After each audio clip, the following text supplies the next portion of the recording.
أعوذ بالله من الشيطان الرجيم.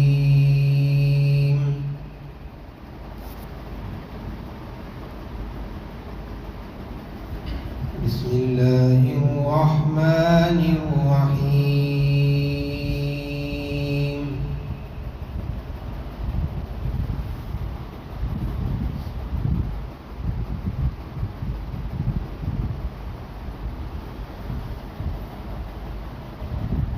وَإِذْ نَجَّيْنَاكُمْ مِنْ آلِ فِرْعَوْنَ يَسُومُونَكُمْ سُوءَ الْعَذَابِ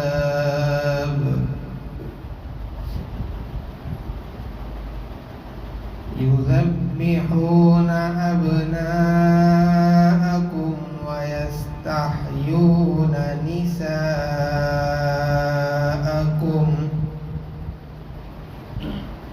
وَفِي ذَلِكُمْ بَلَاءٌ مِّن رَّبِّكُمْ عَظِيمٌ. وَإِذْ فَرَقْنَا بِكُمُ الْبَحْرَ فَأَنجَيْنَاكُمْ وَأَغْرَقْنَا آلَ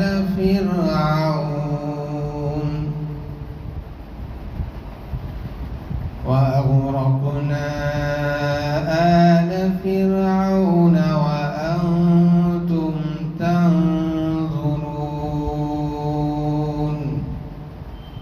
صدق اللہ العظیم. اور جب ہم نے تم کو فرعونیوں سے نجات دلائی، جب وہ تم کو بدترین عذاب کیا کر رہے تھے، وہ تمہارے لڑکوں کو قتل کر رہے تھے اور تمہاری لڑکیوں کو چھوڑ رہے تھے، اور اس نجات دینے میں تمہارے رب کی بڑی مہربانی ہے. اور ہم نے تمہارے لیے دریا کو چیر دیا اور اس سے ہم نے تم کو پار نکالا، اور تمہاری نگاہوں کے سامنے فرعونیوں کو اس میں غرق کر دیا.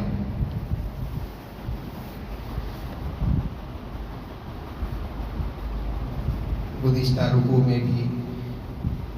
اور اس رکوع میں بھی اللہ تبارک و تعالی بنی اسرائیل پر ہونے والی نعمتوں کا تذکرہ فرما رہے ہیں. آج پڑھی گئی آیات کے اندر اللہ تبارک و تعالی نے ان دو نعمتوں کا تذکرہ کیا جو موسیٰ علیہ السلام پر کی گئی تھی. ایک نعمت تو موسیٰ علیہ السلام کی پیدائش کے وقت کی ہے، اور دوسری نعمت جس وقت حضرت موسیٰ علیہ السلام نبی بن چکے تھے اور فرعون کو اللہ کا پیغام پہنچا چکے تھے،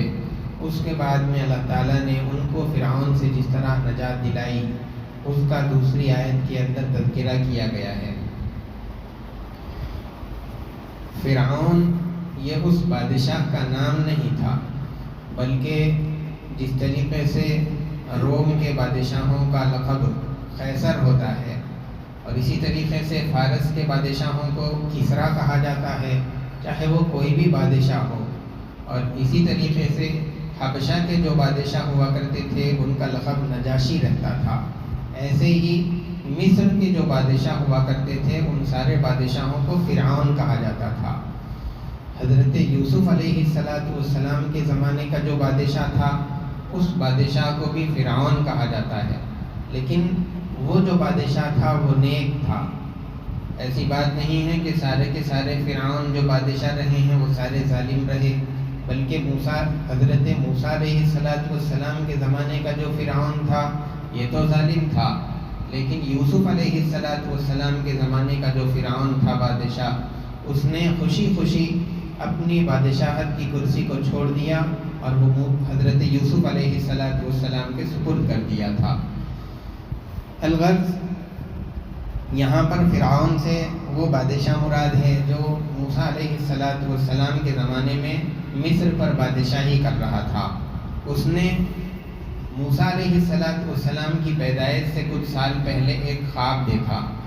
اور اس نے خواب کے اندر یہ بات دیکھی کہ مسجد اقصیٰ کی طرف سے ایک آگ نکل کر پورے مصر شہر کے اندر، ایجپٹ کے اندر پھیل گئی، اور وہ آگ سارے قبطی خاندان کے گھرانوں کے اندر داخل ہو گئی،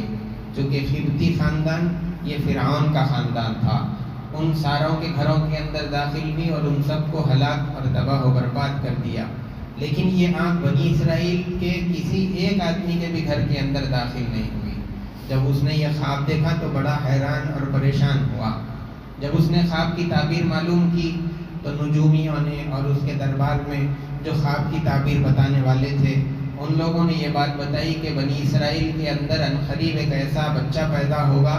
جس کی وجہ سے تمہاری سلطنت چلی جائے گی، اور جو تم خدائی کا دعویٰ کرتے ہو اس کی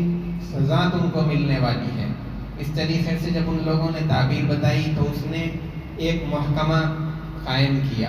جس طریقے سے کسی ایک اہم ٹاسک کو پورا کرنے کے لیے آج کل بھی حکومت کوئی کام کرنا ہے اس کے لیے الگ محکمہ بناتی ہے، الگ فورس اس کے لیے اپوائنٹ کرتی ہے، ٹھیک اسی طریقے سے فرعون نے بھی اس کام کے لیے ایک الگ محکمہ بنایا، اور اس کے اندر پہلے زمانے کے اندر عورتیں شہر میں پیدا ہونے والے بچوں کو دودھ پلانے کا کام کیا کرتی تھی، جس کو دایا کہا جاتا تھا۔ تو اس نے اس محکمے کے اندر جتنے شہر کے اندر دودھ پلانے والے تھے، پلانے والی عورتیں تھیں، ان سب کو اس نے جمع کیا۔ اس کے اندر ان کو جمع کرنے کے بعد یہ ہدایات دے دی کہ بنی اسرائیل کے اندر جتنے بھی لڑکے پیدا ہوں گے سب کو مار دینا ہے، کڑی نظر رکھنا ہے بنی اسرائیل کے ایک ایک گھر پر۔ اگر لڑکا پیدا ہونے کی خبر ملے تو فوراً اس کو ختم کرنا ہے، اور اگر لڑکی ہو جائے تو پھر اس سے درگزر کرنا ہے، اس کو چھوڑ دینا ہے۔ اور یہ جو انہوں نے لڑکیوں کو چھوڑنے کا جو منصوبہ بنایا تھا، اس کے اندر ان کا خود ایک فائدہ تھا کہ جب یہ لڑکیاں بڑی ہوں گی تو یہ ان کی خادمائیں بنیں گی، ان کے گھر کا کام کرے گی، اور ان کی جو کچھ بھی ہے خدمت گزاری کر سکیں گی۔ اسی لیے ان لوگوں نے یہ فیصلہ کیا کہ لڑکوں کو تو مار دینا ہے لیکن لڑکیوں کو چھوڑ دینا ہے۔ پھر اس طریقے سے زمانہ گزرتا گیا، لڑکوں کو قتل کیا جانے لگا، اور ایک لمبا زمانہ گزر جانے کے بعد میں جب بنی اسرائیل کے لڑکے قتل ہوتے رہے تو فرعونیوں کے جو قبطی خاندان کے تعلق رکھنے والے مالدار اور صاحب ثروت لوگ تھے، جن کو خادموں کی، نوکروں کی ضرورت رہتی تھی ان کے کام کاج کے پورا کرنے کے لیے، ان کی ذمہ داریوں کو سنبھالنے کے لیے خادموں کی ضرورت ہوتی تھی، انہوں نے چند سال کے گزرنے کے بعد اس بات کو محسوس کیا کہ اگر بنی اسرائیل کے لڑکوں کو یوں ہی مارتے چلے جائیں گے تو ایک زمانہ آگے چل کر ایسا آئے گا کہ ہم کو کام کرنے کے لیے نوکر نہیں ملیں گے، ہمارے پاس کام کرانے کے لیے ملازم نہیں نظر آئے گا، تو پھر وہ سارا کام ہم کو ہی کرنا پڑے گا۔ یہ بات محسوس کرتے ہوئے انہوں نے اپنی بات فرعون کے سامنے رکھی کہ اگر اس طرح سے معاملہ چلتا رہا تو پھر ایک زمانے کے بعد ہم پر ہی خود حالات مشکل ہو جائیں گے۔ اسی لیے ان ساروں نے مل کر کے فرعون کے سامنے جب بات رکھی تو فرعون نے یہ طے کیا کہ 1 سال لڑکوں کو مارا جائے اور 1 سال پیدا ہونے والے لڑکوں کو چھوڑ دیا جائے، پھر آئندہ سال تیسرے سال مارا جائے، پھر چوتھے سال میں لڑکوں کو چھوڑ دیا جائے۔ تو اس طریقے سے 1 سال مارنے کا سلسلہ چلتا اور 1 سال چھوڑنے کا سلسلہ چلتا تھا۔ حضرت موسیٰ علیہ السلام کے جو بھائی تھے، حضرت ہارون علیہ السلام، ان کی پیدائش تو اس سال میں ہوئی جب لڑکوں کو چھوڑ دینے کا سال تھا، لیکن حضرت موسیٰ علیہ السلام کی پیدائش مارنے والے سال ہوئی تھی، لیکن اللہ تبارک و تعالیٰ نے ان کی پرورش فرمائی۔ جب تک گھر کے اندر رکھنا اللہ کو منظور تھا وہاں پر ان کی ماں کی تربیت کے اندر ان کو رکھا، لیکن جب انہوں نے خوف محسوس کیا تو پھر اللہ تبارک و تعالیٰ نے ایسا ذریعہ بنایا کہ پھر وہ بادشاہ کے محل کے اندر یعنی فرعون کے پاس جا کر کے اس کے سامنے ہی پلنے لگے اور بڑے ہونے لگے۔ یہ تدبیر اللہ تبارک و تعالیٰ نے موسیٰ علیہ السلام کے لیے بنا دی تھی۔ علماء نے اس بات کو لکھا ہے کہ فرعون جب لڑکوں کو مار رہا تھا تو اس نے تقریباً 12,000 بچے، اور بعض حضرات نے لکھا ہے کہ 70,000 بچے اس نے صرف اس خدشے کے اندر کہ میری سلطنت نہ چلی جائے ان سارے لڑکوں کو قتل کروا دیا۔ اور اس زمانے کے اندر جب کوئی عورت حاملہ ہو جاتی تو اس کو یہ خوف ہوتا کہ اگر اس حمل سے لڑکا پیدا ہو گیا تو میری آنکھوں کے سامنے میرے لڑکے کو ذبح کر دیا جائے گا۔ اور اس خوف کی وجہ سے ہی 90,000 عورتوں نے ہی اپنے حمل کو اپنی مرضی سے ضائع کر دیا، کیونکہ آگے جا کر کے جو بچے کو سامنے ذبح کریں گے اس سے کم تکلیف تو اپنے حمل کو خود ضائع کر لینے کے اندر ہے۔ یہ سوچ کر کے ان لوگوں نے آگے والے خوف سے بچنے کے لیے یہ تدبیر اس زمانے کی عورتوں نے بنی اسرائیل کے اپنائی تھی۔ الغرض اس طریقے سے سلسلہ چلتا رہا، لیکن اللہ تبارک و تعالیٰ نے موسیٰ علیہ السلام کو فرعون کے دربار کے اندر پہنچا دیا، وہاں پر پرورش ہوئی، نبوت ملی، اور اس کے بعد میں وہ سارا قصہ دوسری آگے آیات آئیں گی جہاں پر تفصیل سے موسیٰ علیہ السلام کا قصہ بیان کیا گیا ہے۔ پہلی آیت اس کے اندر تو صرف اس نعمت کو ذکر کیا گیا ہے کہ بنی اسرائیل کو اللہ تبارک و تعالیٰ نے اس فرعون کے ذبح کرنے کی جو تکلیف تھی، جو عذاب اس کی طرف سے، جو ظلم اس کی طرف سے ہو رہا تھا، بنی اسرائیل کو اللہ تبارک و تعالیٰ نے اس ظلم سے کس طرح سے بچا لیا ہے۔ دوسری آیت اللہ تبارک و تعالیٰ کی اس نعمت کے بارے میں ہے جب موسیٰ علیہ السلام کو یہ حکم دیا گیا تھا کہ اب آپ نے فرعون تک اپنے پروردگار کا پیغام پہنچا دیا ہے، آپ کی ذمہ داری اس تک بات پہنچانے کی ہو گئی ہے، اب آپ یہاں سے بنی اسرائیل کو لے کر کے راتوں رات نکل جائیے۔ چنانچہ حضرت موسیٰ علیہ السلام نے بنی اسرائیل کو یہ حکم دے دیا کہ تم سب لوگ یہاں سے کوچ کرنے کی تیاری کرو، اور اللہ تبارک و تعالیٰ نے یہ فرمایا تھا کہ اب مصر سے یعنی ایجپٹ سے نکل کر کے آپ فلسطین جا کر کے وہاں پر قیام کیجیے۔ چنانچہ موسیٰ علیہ السلام نے بنی اسرائیل کو یہ حکم دیا کہ تم رات کے اندر سفر کرنا ہے، دن میں اس طریقے سے تیاری کرو کہ ساری کی ساری تیاری گھر کے اندر ہو، باہر چلنے والوں کو تک پتہ نہ چلے کہ یہاں پر کوچ کرنے کی اور جانے کی تیاری ہو رہی ہے۔ چنانچہ ان لوگوں نے اس خفیہ طریقے پر تدبیر کی کہ سامان بھی گھر کے اندر باندھ کر کے رکھا، یہاں تک کہ گھوڑے پر جو زین بیٹھنے کی لگائی جاتی ہے وہ بھی گھر کے اندر لے جا کر کے زین کسی، تاکہ باہر والوں کو پتہ نہ چلے کہ یہ گھوڑے کو استعمال کر کے کہیں دوسری جگہ پر جانے والے ہیں۔ اس طریقے سے خفیہ طریقے پر ان لوگوں نے تدبیر کی۔ لیکن جب یہ بنی اسرائیل کا اتنا بڑا قبیلہ، بڑا مجموعہ جو 6 لاکھ کی تعداد میں تھا، جب وہ لوگ وہاں سے کوچ کرنے لگے، اب اتنا بڑا مجموعہ جب گلیوں سے، راستوں سے ہو کر کے جائے گا تو یقیناً رات ہوگی تب بھی شور ہوگا۔ تو جب شور ہوا تو لوگوں کو پتہ چل گیا کہ یہ بنی اسرائیل اب شہر چھوڑ کر کے جا رہے ہیں۔ بنی اسرائیل کی تعداد اس وقت میں 6 لاکھ تھی، لیکن جس وقت حضرت یعقوب علیہ السلام نے حضرت یوسف علیہ السلام کی بادشاہت ملنے کے بعد اپنے بیٹے سے ملنے کے لیے اپنے پریوار کو لے کر کے جب وہ مصر آئے تھے اپنے بیٹے کے پاس میں، اس وقت میں ان کے پاس صرف 72 لوگ تھے، 72 لوگ ان کے ساتھ تھے، لیکن خاندان بڑھتے ہوئے اور اولاد ہوتے ہوئے 6 لاکھ کی تعداد تک پہنچ گیا تھا۔ جب یہ لوگ اب مصر چھوڑ کے جا رہے تھے، فرعون کو بھی پتہ چلا، اور ساتھ میں اس کا جو وزیر تھا حامان، اس کو بھی اس بات کا علم ہوا کہ اب بنی اسرائیل یہاں سے جانے والے ہیں۔ چنانچہ فرعون نے کہا کہ جیسے ہی صبح کے وقت میں مرغ پکارے گا، مرغا پکارتے ہی ہم یہاں سے جائیں گے اور ان پر حملہ کر دیں گے۔ ہم سب جانتے ہیں، اور جو پچھلے زمانہ کو دیکھے ہوئے ہیں وہ لوگ بھی جانتے ہیں کہ جو مرغا پکارتا ہے وہ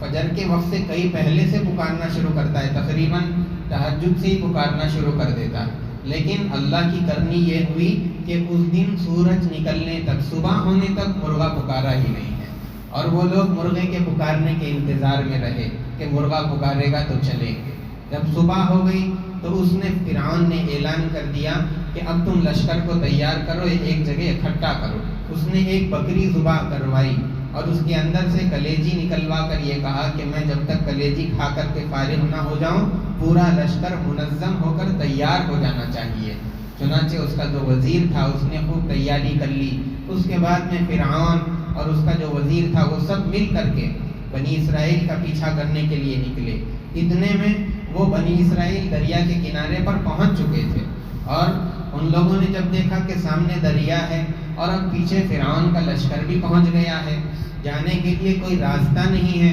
اور میں نے اس سے پہلے بھی بتایا تھا کہ بنی اسرائیل کے اندر ایک وقت کے اندر 400 انبیاء علیہ السلام بھی رہا کرتے تھے۔ چنانچہ اس وقت میں حضرت یوشع علیہ السلام وہ بھی بنی اسرائیل کے اس لشکر کے اندر تھے۔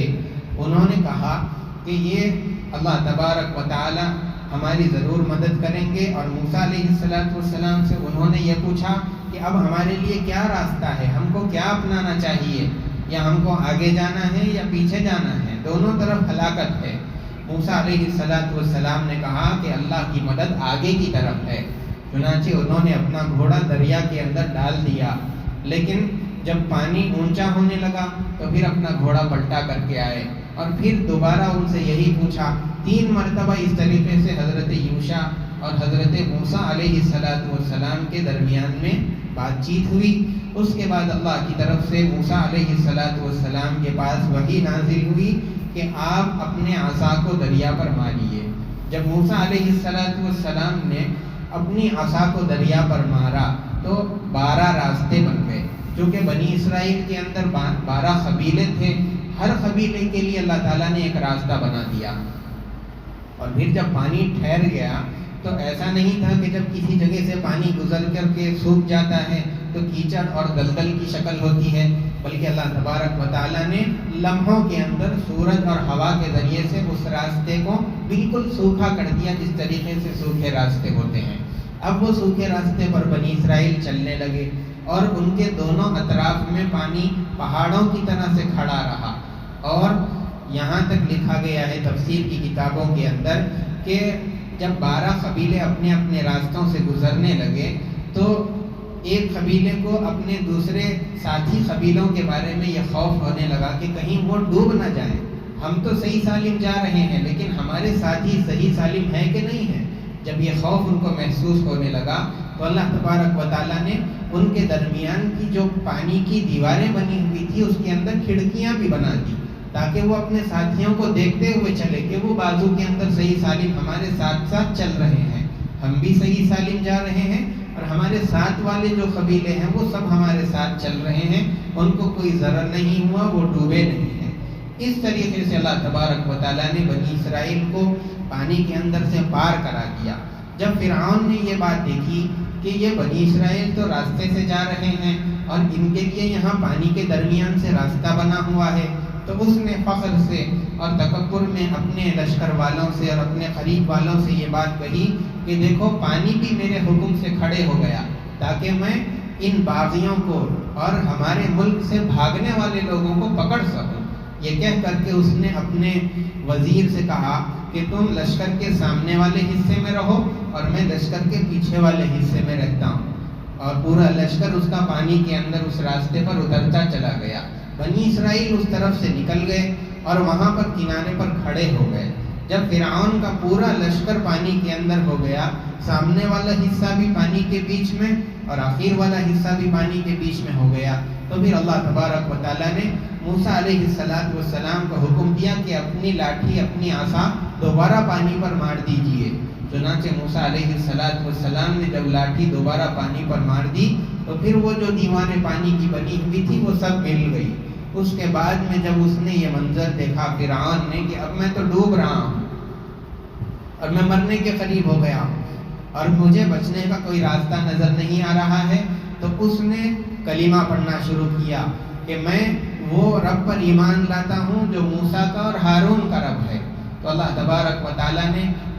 اس کی توبہ کو اور اس کے ایمان لانے کو قبول نہیں فرمایا، بلکہ قرآن کریم کے اندر یہ بات کہی گئی ہے کہ جب اس نے ایسی بات کہی تو ہم نے یہ کر دیا کہ اس کے بدن کو محفوظ کر دیا، اس کے بدن کو بچا کر کے رکھ دیا، ڈوبا کر کے تباہ و برباد نہیں کر دیا، اور اس کو پانی کے باہر نکال کر کے پھینک دیا تاکہ بعد میں قیامت تک آنے والے لوگ دیکھتے رہیں کہ جو ہمیشہ خدائی کا دعویٰ کرنے والا تھا، میں رب ہوں کہا کرتا تھا، اور جو اس کو رب نہ مانتا اس کو سزائیں دیتا تھا اور طرح طرح کی تکلیفوں کے اندر اس کو مبتلا کرتا تھا، اللہ نے اس کے ساتھ یہ حشر کیا کہ اس کے ناک سے پانی بہنے لگا، اس کے منہ سے پانی نکلنے لگا، اللہ تعالیٰ نے اس کے ساتھ یہ حشر کر دیا ہے۔ اور آج بھی اس کا جو جسم تھا وہ ایک جگہ پر محفوظ رکھا گیا ہے، وہاں پر جانے والے دیکھتے ہیں کہ اللہ تبارک و تعالیٰ نے اس کے ساتھ کیا عبرت کا نشان اس کو قیامت تک آنے والے لوگوں کے لیے بنا دیا ہے۔ اسی چیز کو اللہ تبارک و تعالیٰ نے اجمالاً اس آیت کے اندر فرمایا، وَإِذْ فَرَقْنَا بِكُمُ الْبَحْرَ فَأَنْجَيْنَاكُمْ، پھر ہم نے تم کو نجات دی، وَأَغْرَقْنَا آلَ فِرْعَوْنَ، اور ہم نے فرعونیوں کو ڈبا دیا، غرق کر دیا، وَأَنْتُمْ تَنْظُرُونَ، اور یہ جو سارا ماجرا فرعون کے ساتھ ہوا وہ بنی اسرائیل کی آنکھوں کے سامنے ہوا، وہ اس ماجرے کو دیکھ رہے تھے۔ جب فرعون ڈوب گیا تو بنی اسرائیل خوشیاں مناتے ہوئے اللہ کا شکر کرنے لگے۔ اس کے بعد میں موسیٰ علیہ السلام کو تورات دینے کے لیے اللہ تبارک و تعالیٰ نے اپنے پاس بلایا تھا، اس کا تذکرہ کیا جا رہا ہے۔ آگے بنی اسرائیل کو کتاب کی نعمت کے ملنے کا ذکر ہے آگے والی آیت کے اندر، انشاءاللہ اس کو آئندہ درس کے اندر بیان کیا جائے گا۔ اللہ تبارک و تعالیٰ ان واقعات سے ہم کو صحیح نصیحت لے کر کے اپنی زندگی کو سنوارنے، سدھارنے اور اسلام کے شریعت کے مطابق گزارنے کی توفیق عطا فرمائے۔ سبحان ربک رب العزت عما یصفون وسلام علی المرسلین والحمد للہ رب العالمین۔